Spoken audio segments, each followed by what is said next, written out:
We tested 7 different 3D printed microbit holders to see which one is best for the classroom. All of these files were sourced from Thingiverse, and we will credit all of the creators in the caption of this video. Once all of those files are downloaded, you'll want to go ahead and slice them. We used a slicer called Orca, but you can use whatever slicer you'd like for your particular 3D printer. Once all the files were sliced, we took that over to our 3D printer. We are using a flash forge. We loaded the file on the printer and then we got to printing. We printed all of these files with PLA or PLA plus filament, as that is what's most common in education settings. Now, each of these files took different amounts of time to print depending on how big it was, how many microbit slots there were, how robust the base was.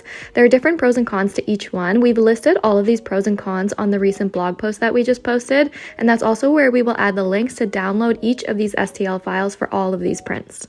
The print time generally ranged from about half an hour to a couple of hours depending on the size of each one. After the files finished printing, it was time to test them with microbits. Right off the bat, this first one was really great because the microbits fit really snug in each one of the slots, and it was also one of the fastest files to print because it was so small and compact. As you'll see here in a second, even when I turn it upside down, the microbits don't fall out, which is really great. Next up, we have another compact microbit holder. This one has 10 slots. They're actually numbered too, which is really nice to keep things organized. This print file actually comes with a second piece that you can place on top of the microbits, and then using an elastic, you can really secure those microbits in place so there is no way that they're going to fall out when you turn this upside down.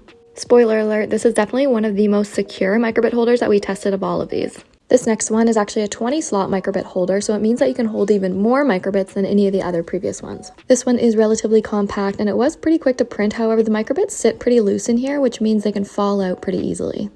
Next up, we have one of the most robust holders in this list, and this one not only has 14 spots for microbits, but also 14 spots to store the battery pack. This is really great if you store your battery pack on your microbits, however it is slightly loose, so some do fall out.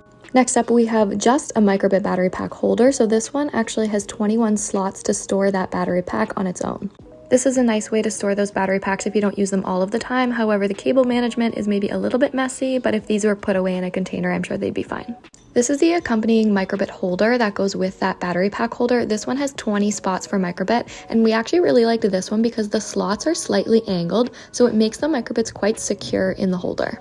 Last up, we have another angled microbit holder. This one has little slanted slots that the microbits fit in like so. This one stores a total of 10 microbits. However, I did find that with the V2 speaker on the back of the microbit, it does kind of interfere with the way that they sit. So we want to know which microbit holder would you choose for your classroom, and if you download and print any of these, be sure to show us.